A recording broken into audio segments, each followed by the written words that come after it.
Selamat pagi dan shalom, Bapak, Ibu, saudara-saudara yang kekasih di dalam Tuhan. Kita berjumpa lagi dalam Renungan Harian Toraya, Sabtu 19 Maret 2022. Kita patut bersyukur kepada Tuhan karena Dia masih memperkenankan kita memasuki hari ini dengan baik. Dan oleh karena itu, baiklah kita mendasari hidup hari ini dengan firman Tuhan, agar firman itu menuntun dan mengarahkan kita menjalani hari ini dengan baik. Namun sebelumnya, mari kita berdoa. Ya Allah Bapa di dalam surga, Allah Tuhan dan Raja kami, Allah yang kami puji, kami tinggikan, kami sembah, Allah yang sungguh baik bagi kami. Terima kasih Tuhan untuk pagi hari ini kami boleh bangun dengan tubuh yang sehat.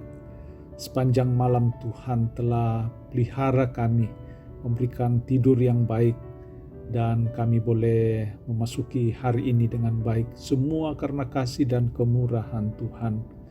Dan sebelum kami lebih lanjut menjalani hari ini Tuhan, kami rindu firman-Mu mengisi cawan kehidupan kami dan menuntun kami menjalani hari ini, agar sungguh-sungguh kehidupan kami tidak akan sia-sia. Mari Tuhan, berbicaralah lewat renungan pada pagi hari ini. Ampuni semua salah dan dosa kami. Di dalam nama Yesus Tuhan dan Juru Selamat kami bersyukur dan berdoa kepada Bapa di surga. Amin. Bacaan firman Tuhan pada hari ini terambil dari Yesaya pasal 5 ayat 1 sampai ayatnya yang ke-7. Firman Tuhan berbunyi demikian. Aku hendak menyanyikan nyanyian tentang kekasihku, nyanyian kekasihku tentang kebun anggurnya. Kekasihku itu mempunyai kebun anggur di lereng bukit yang subur. Ia mencangkulnya dan membuang batu-batunya, dan menanaminya dengan pokok anggur pilihan.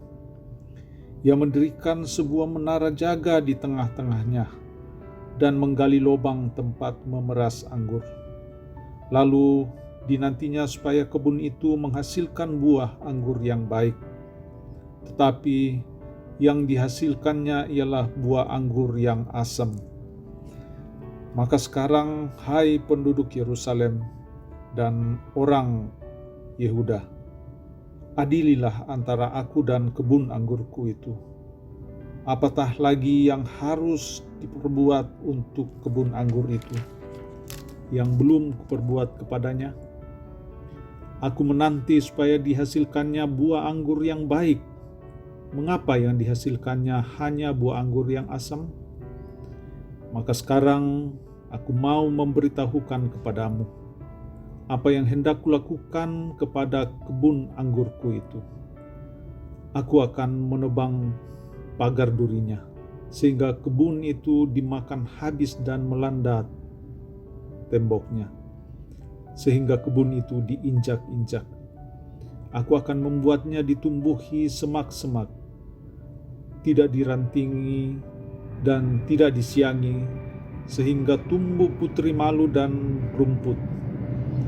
Aku akan memerintahkan awan-awan supaya jangan diturunkannya hujan ke atasnya. Sebab kebun anggur Tuhan semesta alam ialah kaum Israel, dan orang Yehuda ialah tanaman kegemarannya. Dinantinya keadilan, tetapi hanya ada kelaliman. Dinantinya kebenaran, tetapi hanya ada keonaran. Demikian firman Tuhan. Amin.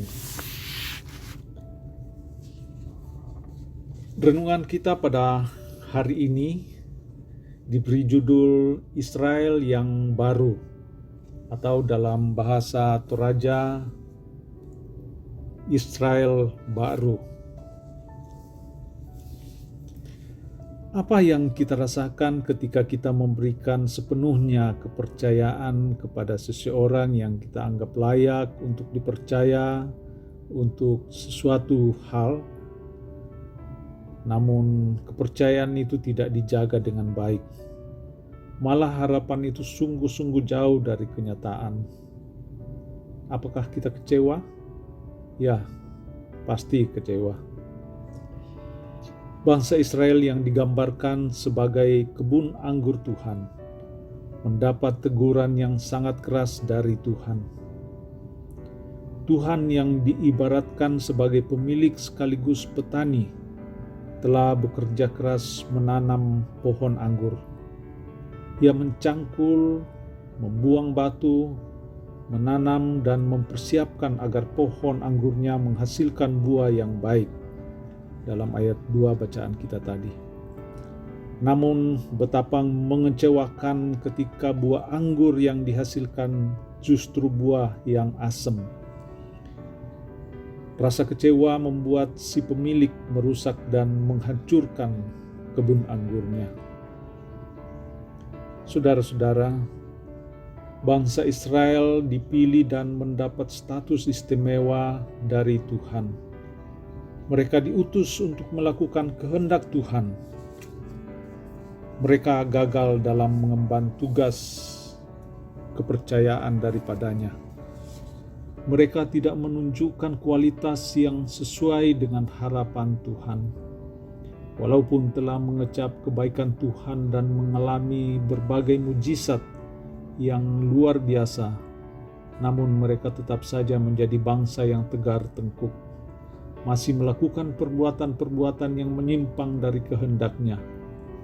Akibatnya, Tuhan menghukumnya. Saudara-saudara, kita adalah kaum Israel yang baru.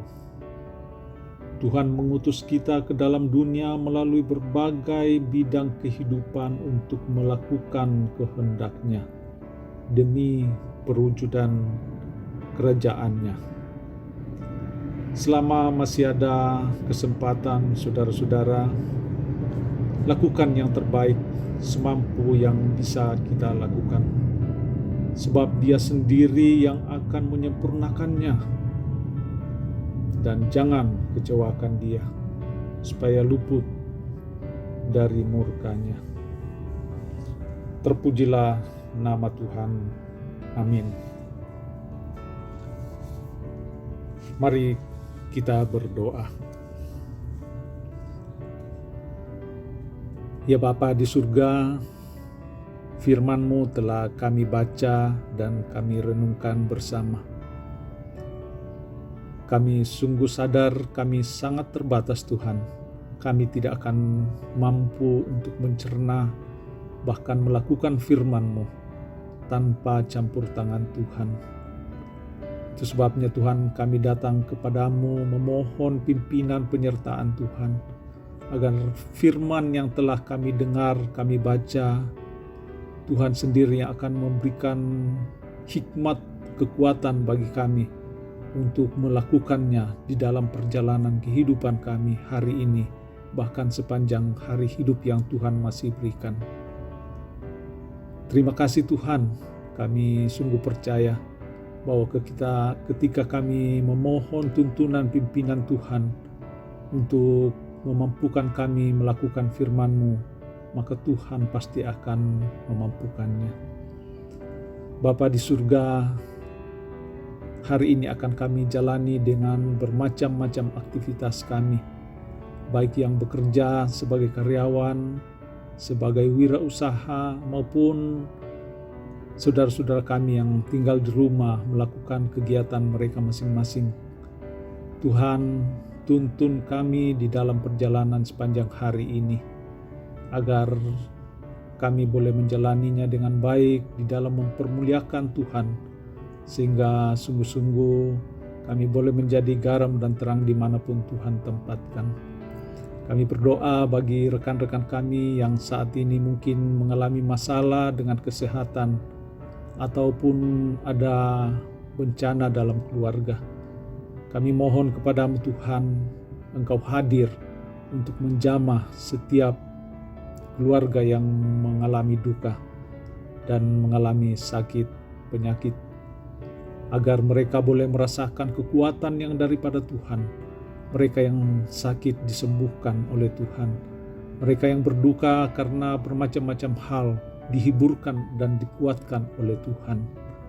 Kami berdoa bagi rekan-rekan kami yang mengalami sukacita hari ini, baik itu yang berulang tahun maupun merasakan berkat-berkat yang lain yang luar biasa mereka dapatkan. Biarlah semuanya itu Tuhan, ada ucapan syukur dan ada terima kasih yang disampaikan kepada Tuhan karena kebaikan Tuhan bagi kehidupan setiap anak-anak-Mu. Kami berdoa bagi pemerintah kami Tuhan, biarlah Engkau terus memberikan hikmat, pengetahuan yang baik, agar mereka boleh memerintah bangsa dan negara ini, terlebih bagi presiden kami, agar memerintah bangsa kami dengan baik, dengan jujur dan penuh keadilan, sehingga kami bangsa Indonesia ini merasakan kedamaian, ketentraman di dalam bermasyarakat. Pembangunan-pembangunan yang dilakukan Tuhan memberkati. Dan juga kami berdoa Tuhan untuk aparat keamanan, Tuhan memberkati mereka, menjaga dan memelihara keamanan dengan baik. Kota di mana kami tinggal Tuhan, kami doakan Tuhan memberkatinya, agar ada kedamaian senantiasa di dalamnya. Terima kasih Tuhan atas semuanya itu. Kami mau menyerahkan seluruh kehidupan kami, perjalanan kami hari ini ke dalam tangan-Mu, bahkan sampai seterusnya. Ampuni semua salah dan dosa kami Tuhan. Dengar yang kami yang datang bermohon di hadapan-Mu. Di dalam nama Yesus Tuhan dan Juru Selamat kami berdoa. Amin. Demikianlah renungan firman Tuhan yang telah kita dengarkan bersama-sama. Kiranya Tuhan Yesus memberkati kita sekalian.